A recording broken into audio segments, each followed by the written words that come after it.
Hey everyone, what's up? So I actually had everything written up for this video soon after the beta finished, but things got in the way, so here I am a week later. I just want to start off by saying that I had a lot of fun with the beta, and so far I'm liking the multiplayer a lot, even though there are a few things that I want to see improved. You've probably already noticed that I've put the good, the bad and the ugly in the title of this video, and that's because I'll be talking about the things I liked, the things that I didn't like, and the things that I really didn't like that I want to see fixed. Overall, I was glad to see Naughty Dog take some cues from The Last of Us's multiplayer when designing the multiplayer for Uncharted 4. This is because The Last of Us was probably the best and most refreshing multiplayer experience that I've ever had since Call of Duty 4 Modern Warfare, which is saying something. So let's start with the good stuff. The first thing I want to mention is that the multiplayer has very good graphics. Lighting, character models, textures, foliage, everything looks superb in the game. Naughty Dog are known for their top-notch animations, and this game is no different. The animations featured in it are some of the best I've seen in a game so far, and I know this might sound a bit weird, but I also want to add how satisfying it was to see the strap physics in motion on each gun. The team decided to compromise on the resolution a bit to achieve 60 frames per second, so it runs at 900p as opposed to the single player, which will run at 1080p 30fps. I thought this was a good compromise to make because the amount of frames per second is more important in competitive multiplayer, where the aiming and the shooting as well as general movement needs to be as fluid and as smooth as possible. I rarely experienced dips in the frame rate, so it was pretty solid overall, and even though the multiplayer runs at 900p, it still looks amazing. So let's talk about the core gameplay itself. It feels great. Shooting mechanics are better than ever, and aiming feels a lot more comfortable than the previous Uncharted games. Think The Last of Us but no weapon sway, which complements that pulpy action feel that Uncharted has always had. The melee system is good too. It takes either 3 hits or a charged hit with the end of your rope to instantly down someone. Movement feels amazing. One of the most fundamental aspects of a solid multiplayer experience is the movement, and Naughty Dog has absolutely nailed this aspect. Using the rope to swing around and climbing up and down buildings and obstacles is really fast and fun, and it just feels really fluid. In fact, fluid is probably the best word to describe the movement. It's very satisfying to be able to swing over someone with the rope and instantly take them down with a punch from above. The beta was also a great way of testing out what the gameplay will be like in the single player, which has me all the more excited.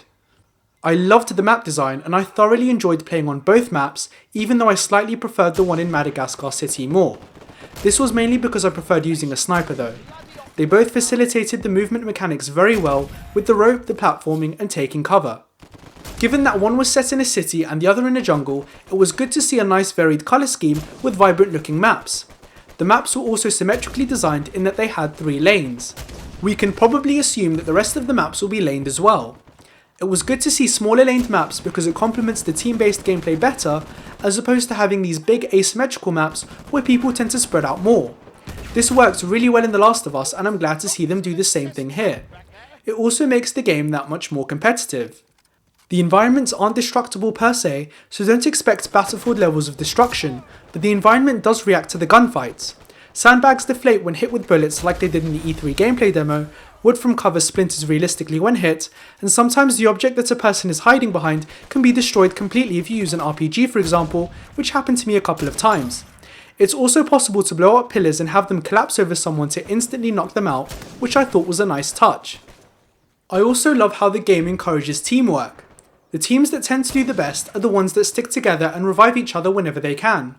One thing that I realised was that in order to do really well, you really have to go out of your way to revive your teammates. I found that when I focused on reviving teammates by equipping revive packs and the Chintamani Stone Mystical in my classes, I had more cash to spend on things like purchasables and sidekicks, which led me to doing better. It's much better having this system that encourages coordination between the people in your team as opposed to say Call of Duty, where there is no incentive to do so and people just go in and try to Rambo their way through. Most of the time the reason that I died was because I strayed too far from my team. Some people didn't initially like the idea of introducing a revive system because the multiplayer in Uncharted is a lot more fast paced than The Last of Us, which is slower and more methodical. But I do think that Naughty Dog countered this well by bringing in revive packs, which you can throw like a grenade to revive people, which complements the faster moving nature of Uncharted really well. You do have the option of using the Chintamani Stone Mystical as well, which revives people instantly but has very limited range. You also get a lot of points in cash for reviving, which incentivizes people to do it more, so overall I think the system works just fine. I also like the idea of having to go out and pick up treasures for more cash to buy more items in game. It discourages camping and it gives people a reason to be constantly on the move, which complements the fast-paced nature of the game really well. I found the spawns to generally be very good too, as I rarely spawned in the face of an enemy team that resulted in an insta-death. The loadout system allows for some heavy customization, which is nice as you can make very specific loadouts for different playstyles. It's very similar to The Last of Us and the Pick 10 system from Call of Duty, except this time you have 25 loadout points, which you can assign to various purchasables, boosters, mysticals and sidekicks, as well as your primary and secondary weapons. Each option also uses more points the stronger it is. Boosters on the whole were fine. There were some people complaining that cash drip and the booster that allows you to find more treasure might result in more mysticals and sidekicks on the map, but I don't think they make that big a difference to the amount of money that you earn in matches. There were also complaints about mines being a bit too OP. I personally didn't think that they were that annoying, and there is a way to counter them with the booster that allows you to see explosives from far, so nerfing them would kind of reduce the booster's usefulness. You also want to reward players for being able to place them in crafty positions so that they stay a viable option. They really didn't bother me that much, and if they bothered you, the booster is there for a reason. I also just want to add how great it was to see Naughty Dog being very active and regularly releasing updates throughout the beta, fixing issues that people raised. So let's talk about the sidekicks. I was initially very skeptical of them because it sort of goes against the reason why people go to multiplayer in the first place, which is to go up against real people instead of AI. I think sidekicks on the whole actually work pretty well, and I'm impressed with the AI, so I can see why Naughty Dog wanted to include them, but most importantly, they feel rewarding to take down. There are a few gripes that I have with them though, but I'll address these in the bad and the ugly sections later. My favourite was probably the Saviour sidekick, as he did his job of reviving me pretty well and always prioritised that over shooting at enemies. I was fine with the Brute sidekick too.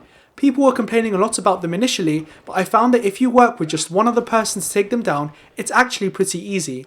You can even take them down alone without too much trouble if you have a sniper. So overall I think these are the sidekicks that need to be left alone. Weapons on the whole were pretty balanced. I saw a healthy mix of weapons for both primary and secondary weapons. The only weapon that I didn't see get used much was the XCR. The Metal M30 was definitely way too OP for a long time, but to my understanding it was nerfed towards the end of the beta and I saw it used a lot less after that. My personal favourite weapon was the M24 Sniper. Sniping felt great for the most part and it was very fun getting instant downs with headshots.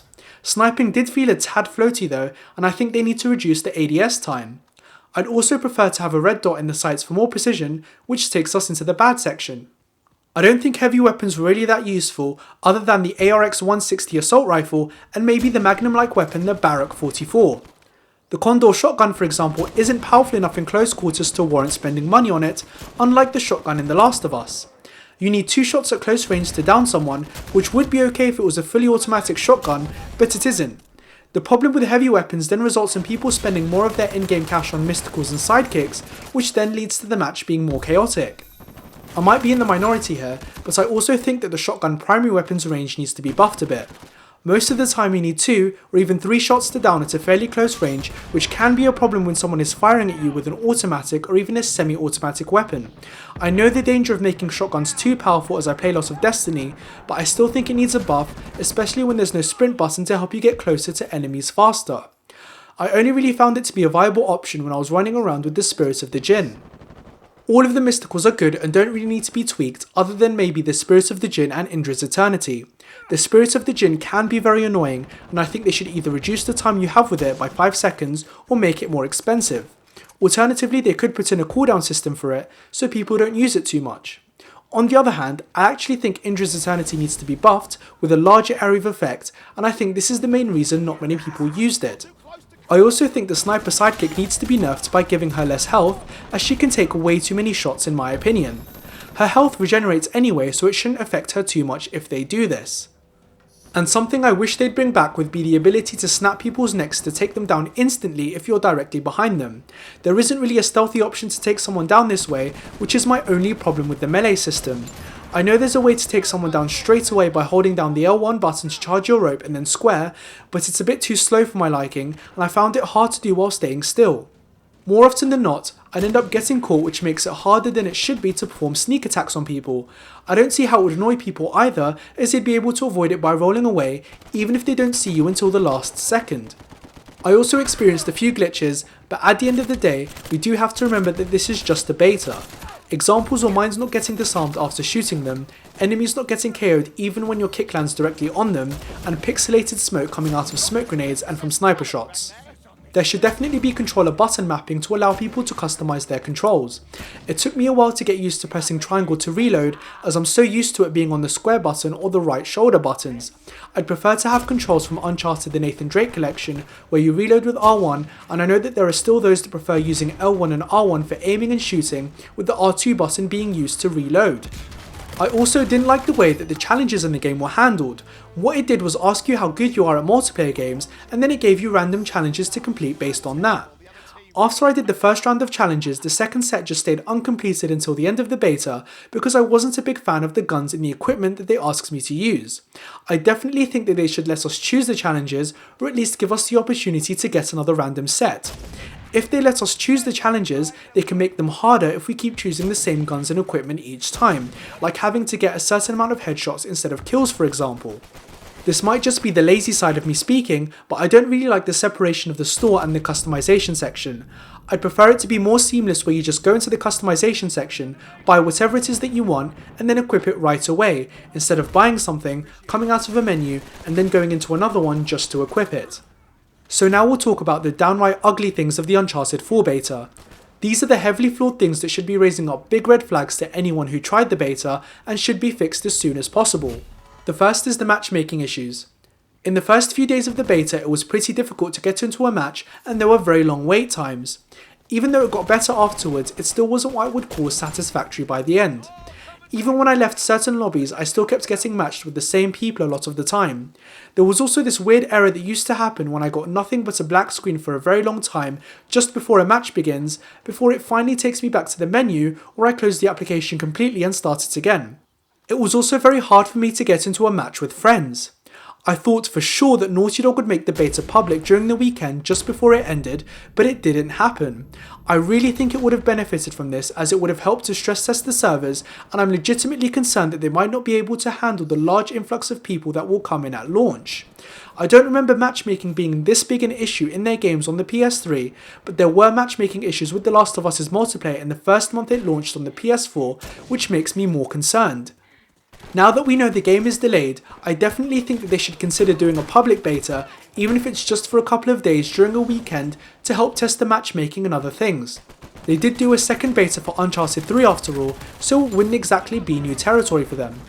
It can also get very chaotic with sidekicks, especially when people collectively save cash to use hunters and brutes near the end so that they can just unleash all of them on you.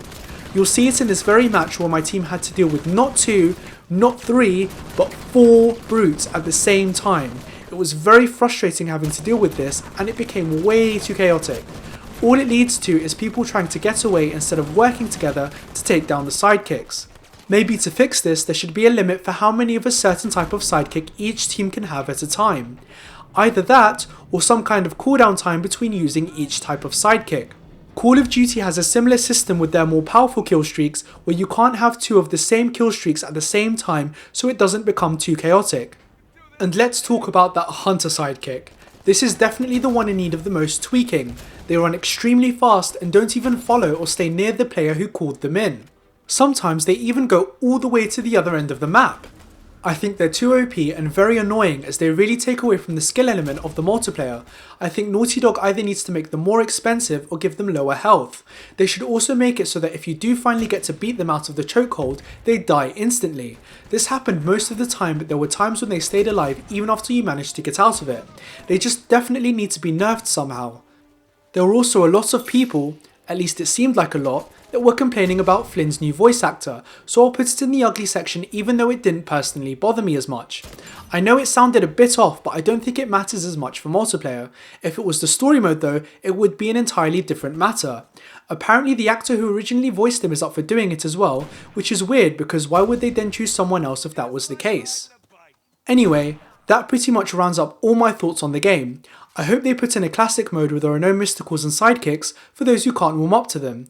Apparently when Naughty Dog put it in Uncharted 3, the playlist was pretty empty, but I still think they should try it anyway, especially when this will most likely be the last Uncharted game. I also really hope that there is a mode like Survivors where there are no respawns. Given the emphasis on teamwork, I would love a game mode like this, and especially when I almost exclusively played the Survivors mode in The Last of Us. I also love this kind of thing in other games like Trials of Osiris in Destiny and Search and Destroy in Call of Duty. Hopefully some of the issues that I've raised get fixed.